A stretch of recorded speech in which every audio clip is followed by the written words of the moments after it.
Hello दोस्तों, welcome to my YouTube channel. तो दोस्तों, आज हम जानेंगे कि हम किसी भी ज़मीन का रसीदा कैसे काट सकते हैं। तो दोस्तों, जैसा कि आपको पता होगा कि यदि आप कोई भी ज़मीन खरीदते हैं तो उसका जो सालाना टैक्स होता है वो हम सरकार को पे करते हैं। तो दोस्तों, इस वीडियो में हम आपको फुल प्रोसेस के साथ बताएंगे कि हम अपनी ज़मीन का जो लगान होता है वो हम कैसे भरेंगे। तो दोस्तों, वीडियो में हमारे साथ बने रहिएगा और वीडियो को बिना स्किप किए हुए पूरा देखिएगा ताकि आपको हर एक स्टेप बारीकी से समझ में आ जाए।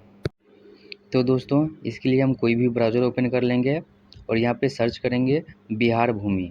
तो दोस्तों, यहाँ पे जैसे हम बिहार भूमि लिख कर के और सर्च करते हैं तो हमारे सामने इसका जो ऑफिशियल पोर्टल है, जो ऑफिशियल साइट है वो खुल कर के आ जाता है।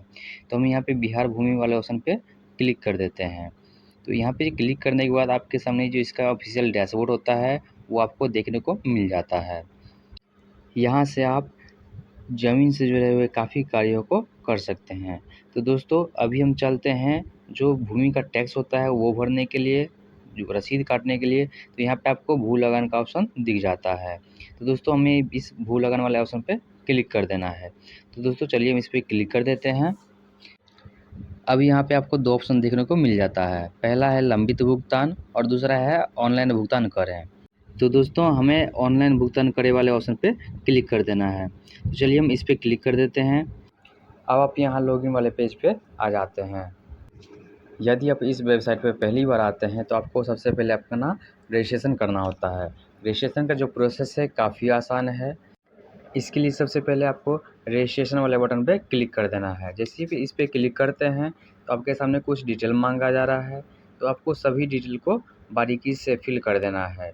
तो दोस्तों, सभी डिटेल को फिल करने के बाद आपको नीचे जो यहाँ पे रजिस्टर्ड नाउ का बटन दिखता है आपको यहाँ पे क्लिक कर देना है। तो दोस्तों, मेरा रजिस्ट्रेशन अभी हो करके रखा हुआ है तो हम सीधे लॉगिन करने के लिए चलते हैं। इसके लिए यहाँ पे राइट साइड में जो नीचे में लॉगिन का बटन दिख रहा है हम यहाँ पे क्लिक कर देते हैं। इसके बाद लॉगिन करने के लिए आपका मोबाइल नंबर मांगा जा रहा है, तो जो भी रजिस्टर्ड मोबाइल नंबर है वो फिल कर देंगे। उसके बाद यहाँ पे नीचे में कैप्चा फिल कर देते हैं। कैप्चा फिल करने के बाद साइन इन का जो ऑप्शन दिखता है यहाँ पे क्लिक कर देंगे। इसके बाद आपके रजिस्टर्ड मोबाइल नंबर पे 6 अंक का एक ओटीपी भेजा जाएगा। आपको उस ओटीपी को इस ओटीपी बॉक्स में फिल कर देना है। तो दोस्तों, चलिए इस ओटीपी को यहाँ पे फिल कर देते हैं। ओटीपी फिल करने के बाद कन्फर्म वाले बटन पे क्लिक कर देंगे। इसके बाद हमारे सामने इसका जो ऑफिशियल डैशबोर्ड है वो ओपन होकर के आ जाता है। तो दोस्तों, अब आप यहाँ से जो लगान है ज़मीन का वो भर सकते हैं। इसके लिए यहाँ पे ऑनलाइन लगान भुगतान करें का ऑप्शन दिख रहा है, आपको यहाँ पे क्लिक कर देना है। इसके बाद आपके सामने एक नया इंटरफेस खुल करके आ जाता है। तो यहाँ पे सबसे पहले आपको अपना डिस्ट्रिक्ट सेलेक्ट करना है। डिस्ट्रिक्ट सेलेक्ट करने के बाद आपका जो अंचल है वो अंचल सेलेक्ट करने के लिए बोला जाता है। अंचल सेलेक्ट करने के बाद आपको यहाँ पे आगे बढ़े वाले बटन पे क्लिक कर देना है। इसके बाद आपको अपना हल्का सेलेक्ट करना होता है। हल्का यानी आपको अपना पंचायत सेलेक्ट कर लेना है, जिस भी पंचायत से आते होंगे। पंचायत सेलेक्ट करने के बाद आपका जो मौजा है वो मौजा सेलेक्ट करने के लिए बोला जाता है। तो यहाँ से अपना जो मौजा होगा वो सेलेक्ट कर लेंगे। इसके बाद आपको अपना ज़मीन का जो डिटेल है वो पता करना होता है। तो इसके लिए कई सारा डिटेल दिया गया है। आप खाता नंबर से कर सकते हैं, नाम से कर सकते हैं, जी प्लॉट नंबर से कर सकते हैं और जमाबंदी नंबर से कर सकते हैं। तो दोस्तों, हम यहाँ पे भाग वर्तमान के द्वारा जो अपना डिटेल जो है ज़मीन का वो निकालेंगे। इसके लिए भाग वर्तमान वाला बटन पे क्लिक कर देते हैं। इसके बाद आपका जो भाग वर्तमान होगा वो आप यहाँ से टाइप करके लिख देंगे। भाग नंबर लिखने के बाद आपका जो पृष्ठ संख्या है वो पूछा जाता है। तो जो भी आपका वर्तमान पृष्ठ संख्या होगा वो यहाँ पे आपको फिल कर देना है। इसके बाद नीचे में यहाँ पे आपको सुरक्षा कोड फिल करने के लिए बोला जाता है। तो जो भी इसका आंसर होगा वो फिल कर देंगे, उसके बाद खोजे वाले बटन पे क्लिक कर देना है।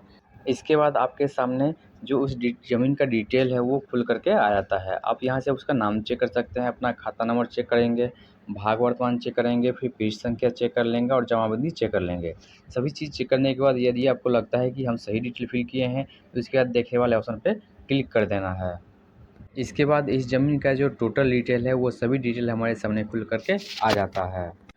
अब आप यहाँ से अपना ज़मीन का जो डिटेल है वो सभी डिटेल चेक कर सकते हैं। जैसे कि यहाँ पे आप देख सकते हैं कि आपने किस वर्ष तक के लिए अपनी ज़मीन का जो लगान है वो सरकार को पे कर दिया है।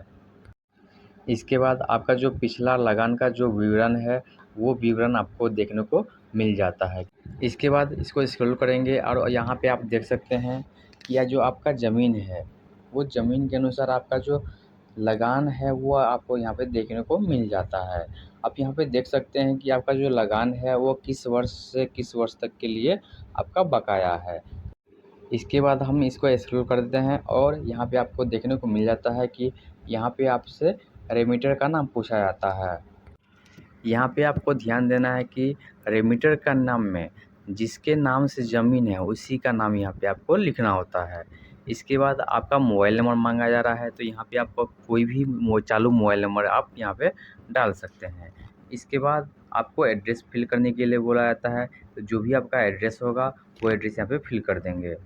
सभी डिटेल फिल करने के बाद आई एग्री पे क्लिक कर देना है। इसके बाद आपको ट्रांजैक्शन आईडी दिख जाएगा, इस ट्रांजैक्शन आईडी को आपको नोट करके रख लेना है। उसके बाद यहाँ पे ओके का बटन दिख रहा है, उस पर क्लिक करना है। फिर यहाँ पे नीचे आएंगे और यहाँ पे ऑनलाइन भुगतान करें ऑप्शन पे क्लिक कर देना है। इसके बाद हमारे सामने एक नया इंटरफेस ओपन होकर के आता है। इसके बाद हम यहाँ पे स्क्रॉल करते हैं और यहाँ पे ई पेमेंट वाले ऑप्शन पे क्लिक कर देते हैं। इसके बाद यहाँ पे आपको बैंक सेलेक्ट करने के लिए बोला जाता है। अब यहाँ पे आपको थोड़ा भी कंफ्यूज नहीं होना है, यहाँ पे आपको कोई भी बैंक सेलेक्ट कर लेना है, चाहे इस बैंक में आपका खाता हो या ना हो, इससे कोई मतलब नहीं है। यहाँ पे आप कोई भी बैंक सेलेक्ट कर सकते हैं। तो दोस्तों चलिए हम यहाँ पे स्टेट बैंक ऑफ इंडिया का ऑप्शन सेलेक्ट कर लेते हैं। तो यहाँ पे बैंक सेलेक्ट करने के बाद यहाँ पे सबमिट वाला ऑप्शन जो दिख रहा है यहाँ पे आपको क्लिक कर देना है। यहाँ पे क्लिक करने के बाद आपके सामने जो इसका पेमेंट इंटरफेस है वो खुल करके आ जाता है। अब यहाँ पे पेमेंट करने के लिए कई सारा मेथड दिया गया है। अब यहाँ से आप कोई भी मेथड सेलेक्ट कर सकते हैं। तो दोस्तों हम यहाँ पे यूपीआई के थ्रू पेमेंट करते हैं, इसके लिए यूपीआई वाला बटन पे क्लिक कर देते हैं। इसके बाद क्यूआर कोड पे क्लिक करने के बाद फिर कन्फर्म वाले बटन पे क्लिक कर देना है। इसके बाद आपको यहाँ पे इसका जो क्यूआर कोड है वो आपको दिखने को मिल जाता है।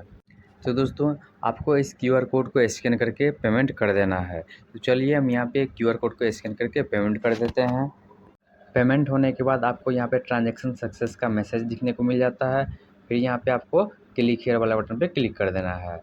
इसके बाद इस प्रकार यह रिफ्रेश होगा। फिर आपको लगान रसीद वाला ऑप्शन पे क्लिक करना है।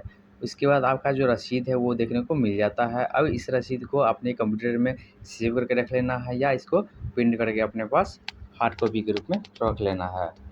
तो दोस्तों इस प्रकार आप अपना या किसी भी दूसरे व्यक्ति का ज़मीन का रसीद काट सकते हैं। तो दोस्तों उम्मीद करता हूँ कि वीडियो आपको अच्छा लगा हो। वीडियो अगर आपको अच्छा लगा हो तो वीडियो को लाइक कीजिएगा, चैनल को सब्सक्राइब कीजिएगा तथा वीडियो को दोस्तों के साथ शेयर ज़रूर करें। वीडियो देखने के लिए बहुत बहुत धन्यवाद।